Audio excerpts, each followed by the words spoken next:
Bueno, egunon guztioi, da eskerrik asko gaur gurekin egoteagaitik. Gaur etorri gara Gabonetako programazioa aurkeztera. La Navidad es una fecha muy especial y hemos intentado hacer una programación para todos los públicos, aunque es verdad que siempre en Navidades, pues bueno, los chiquis siempre hacemos un esfuerzo especial con ellos. Ikusten duzuenez, hemen nirekin dauz bi pertsona, baina hemen jesarrita dauz Durangoko hainbat elkarteak, eta lehenengo eta behin, eskerrak emotea eurei, euren laguntza guretzako oso importantea delako. Aurkezten dugun programazioa, abenduaren 20tik, urtarrilaren 6 arte izango da, herriko 19 elkarteren laguntzari esker, Durango gustu guztietarako jardueraz beteko da, eta herritar guztientzako topaleku bihurtuko da. Durango acogerá durante estas más de 2 semanas más de 30 actividades que incluirán espectáculos infantiles, conciertos, talleres, mercadillos, eventos benéficos y mucho más. El 20 de diciembre vamos a arrancar con la apertura de la pista de hielo, que permanecerá en Landako Gunea luego abierta hasta el 6 de enero. Ese mismo día 20, como vais a ver, el día 20 tenemos un montón de actividades. Tendrá lugar la tradicional fiesta de Navidad que organiza Inurri Escautaldea, con el rastrillo y talleres infantiles. En el pórtico de Santa María tendremos un pequeño plazara donde colocaremos mesas informativas. Estarán tanto la DIA, ASEBIER y la Asociación contra el Cáncer de Durango. Otra actividad que ya es tradición también en estas Navidades son las campanadas de Ausoala y Elkartea del barrio de Madalena, que serán el día 20. Tendrán un mercadillo solidario que lo realizarán junto a El Árbol Bidelagun, una chocolatada, las campanadas serán a las 9 y después habrá música con DJ Gaby. Además, ese mismo sábado, Kriskitin Dantza Taldea y Aritze Euskal Dantzari Taldea ofrecerán un espectáculo, Durango Folks, San Agustín Kulturgunean eta Durangoko jaizalekin. Hemen bai eskerrak emon nahi dizkio Kriskitin Taldearekin, badakit esfortzu handia egin dabiezela aurten berriro ekintza hau aurrera eramateko. Y por si teníamos poco, el día 20, pues a las 8 de la tarde en el Platero Ena tendrá lugar un concierto benéfico, el Landako Gunea, Landako Gunean izango da 8 del Orfeón. Es un concierto benéfico cuyo dinero recaudado va a ir para GV. Y bueno, aquí tenemos a Xavi que nos va a explicar mejor todo lo que van a llevar a cabo. Xavi, Eskerrik asko. Bueno, asuntua da, Jessicak esan duen moduan, abenduaren 20an, arratsaldeko 8etan, Lesan, pabelloian, eukiko dugu rock kontzertua izena eman diogun ekitaldiari. Entonces actuaremos el Orfeón Durangués, acompañados de una banda profesional de alrededor de 30 músicos, y interpretaremos un programa conformado por 14 piezas, de las cuales una de ellas será solamente instrumental, tocará solamente la banda de música. Eta eskainiko ditugun obra guztiak izango dira estreinaldiak. Todas las obras son estreno para esta ocasión, que son unos arreglos que nos ha hecho el músico vitoriano Juanma Sáez. Eta entzungo doguzan obren artean, izango dira Queen, Metallica, Ken Zazpi, Gatibu eta Kalakan taldeek abestu edo abesten dituzten piesen konponketak. Las entradas están a la venta en el stand de la JAEZ, en el pórtico, en el horario de 11 de la mañana a 1:30 y de 5 a 8 de la tarde. Las entradas son a un precio de 8 euros y el concierto va a ser a beneficio de la asociación GV. Sarreren bitartez batzen dan dirua, GV elkartearentzat izango da, y a la gente que compre la entrada se le regala también un pequeño boleto, una pequeña participación para participar en el sorteo que se hará de una cesta de Navidad entre todos los asistentes a dicho concierto. Entonces queremos desde el Orfeón agradecer tanto al Ayuntamiento su patrocinio habitual y más especialmente para este concierto, y a la JAEZ también por habernos cedido el poder compartir con ellos el stand para poder hacer más fácil la venta de las entradas. Orduan hori komentatu dugun moduan izango da abenduaren 20an, arratsaldeko 8etan, Lesako pabelloian, eta sarrerak daude salgai 8 eurotan JAEZ-eko estanean, eta kontzertu solidario edo benefikoa izango da, batzen dan dirua GV elkartearentzat izango delako. Eskerrik asko Zabi, badakizu denok, non erosi aldiesen sarrerak eta espero dugu sarrera guztiak saltzea eta betetzea. Tenemos el Orfeón y luego ya pasamos al 21, domingo, kantario ospatuko dugu Merkatu plazan goizean eta arratsalden Tabira musika banda San Agustil kulturgunean. Gainera, abenduaren 21-tik 23 arte, Eizu elkartea egongo da Andramarin eta aurkeni dekogu hemen bera azalpenak emoteko. Eskerrik asko. Hori da, Gabonetako egitarauaren barruan, Eizu elkartekook, aurten ere gure ekarpena egingo dugu, abenduaren 21-tik 23 Andramari elizpean, ospatuko dugun artisau eta sortzaileen azokarekin. Abenduaren 21ean egun guztian zehar egongo gara, eta abenduaren 22 eta 23an arratsaldez. Urtero lez, disiplina anitzeko artisauak izango gara protagonistak. Gure lanaren bidez, eskuz egindakoaren balioa eta esperientziaz eta pasioz sortutakoaren edertasuna erakutsiz. Eskerrak eman nahi dizkiogu udalari, gure lanari eta artisautzari lekua eta arnasa emateagatik.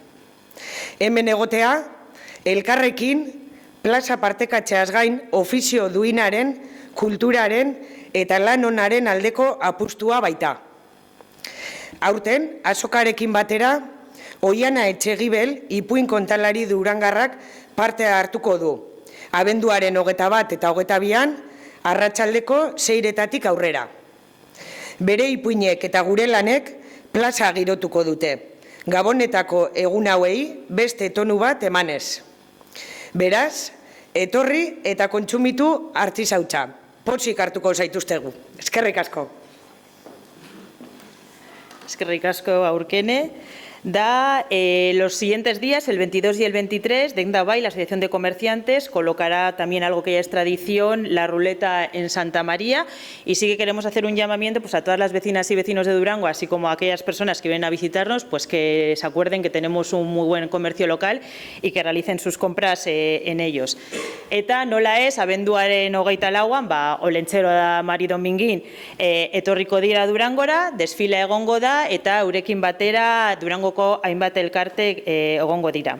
Abenduaren 26an, Birritz Porrotz eta Marimototz ikuskizuna, 2 paseak izango diez, landako gunean arratsaldean, eta 26an gauean, Broken Sala taldeak doako kontzertua eskainiko dugu Plateruena kultura aterpean. Broken Sala Durangoko talde bada, pasaden urtean hasi ginen Durangoko soetetan dauzen elkartei aukera ematen Plateruenean jotzen, hau da bigarren aldiz ekartzen duguna, eta aurten Broken Sala egongo da Plateruenean. Abenduaren 27an, Durangoko Orfeoiak kalejira egingo du herrian zehar, eta arratsaldean dantzaro izango dugu Loratz taldearekin. Eta herri maite akordeoi taldea arituko dira Gurutze Santu Museoan. Abenduaren 28an, Jaizale, Durangoko txistulari elkartea, txistu kontzertua emango du Plateruan kultura aterpean. El día 29 de diciembre, el lunes, tendremos una gincana y un bidegorri y una ruta por el Bidegorri que será familiar, que es una actividad pues, que esperamos que puedan hacerla bien niños o bien en familia. Y además, el día 29 a la tarde, tenemos también Arandoño y horretarako berriro, Xabi, azalduko digu. Gaur doble kolabriot. Bueno, a ver, Arandoño Kultura Elkartearen programazio barruan, izango da 29an, aurtengo 8. ekitaldia, 8. kontzertua, azkena, aurtengo azkena, eta egingo dugune da, organu lau eskutara. Organista 2 arituko dira batera, eurek zera remaste dira.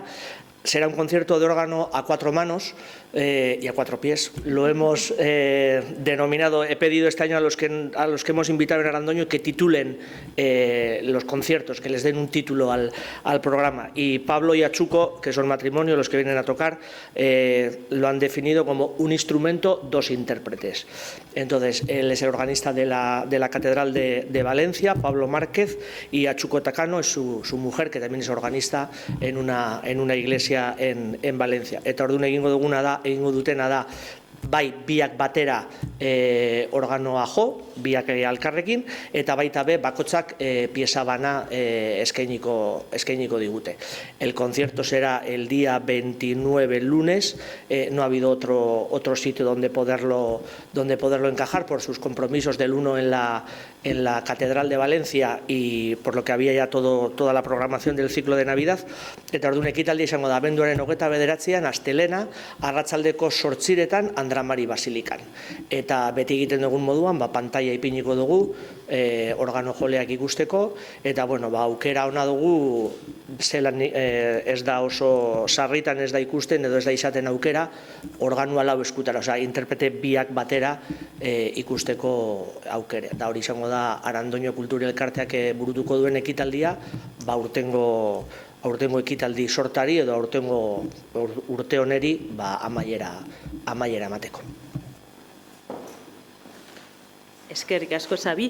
Da Gabonetan bebai eukiko ditugu jolas egunak, 3 auzotan izango dira, hasiko ginateke abenduaren 27an Muro eta Torren, balkoiak apaintzeko tailerra izango da, gero San Fauston abenduaren 31an goizean, kanpaina da txiki, pasaren urtean ja egin genuen, da 3. jolas eguna izango da Otamotxena auzoan, urtarrilaren 2an, eta globoflexiako tailerra izango dugu. Si no podía faltar Olentzero, pues tampoco pueden faltar los Reyes Magos, que vendrán el 5 de enero a cargo de las congregaciones marianas. Bebai aurren Gabonetako parkea izango dugu, izango da landako gunean, betiko moduan, abenduaren 28, 29 eta 30 eta urtarrilaren 2, 3 da 4.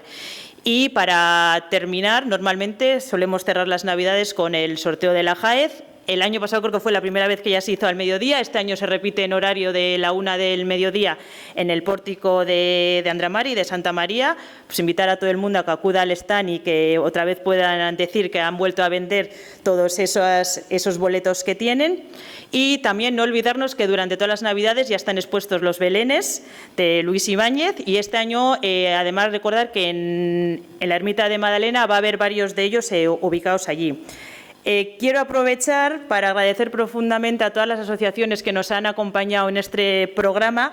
Voy a ver si no se me olvida ninguna. Inurrizko Taldea, Dia, Asebier, Asociación contra el Cáncer de Durango, Auzo Alai Elkartea, Isu Artisau Elkartea, Denda Bai, Kriskitin Dantza Taldea, Txoritxo Alai, Tromperri, Virgen del Cisne, Jaez, Jaizalea, Orfeoi, Tabira Música Banda, Herri Maita Akordoi Taldea, Arandoño Kultura Elkartea, Congregaciones Marianas, Auzoetako Elkartea Muro eta Torre, Otamotxena eta San Fausto. Bueno, izen guztiak izan ditut, denok ikusteko Durangon zenbat elkarte ditugun eta benetan zaindu behar ditugun altxor berezi hau.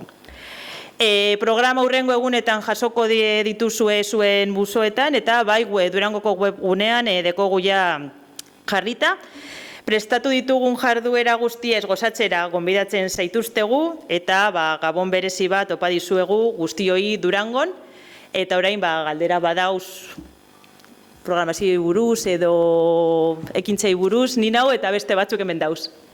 Sandozu, ukabenen zeiren, Bai. jente izanionko gaielan. Baina dizen bitartien, etorri mesedez txartelak erosten, Hori, entzun da, ez? Jendea joan behar da, Jaezeko estanera, txartelak erostera. Guretzat oso gara. Galderak? Bai. Ez dakite programaren barruan dagoen, baina... Etorri gure baduzu eta itzi. Vale. Bakarri burutxutena ez dakit programa barruan dagoen, baina badakit Herri Maitek eta bai Jaizale eta Rob nagusi zen egoitzara goi. Bai, 22an. Nagusi egana bai, gurekin parte hartu da izien goia zela. Soazi, 20... Elkar soazi, 21 goizean, bai, nagusien egoitzetara joango zarie. Bai, en el programa está recogido y en la nota de prensa y todo está recogido que vais a las residencias de mayores.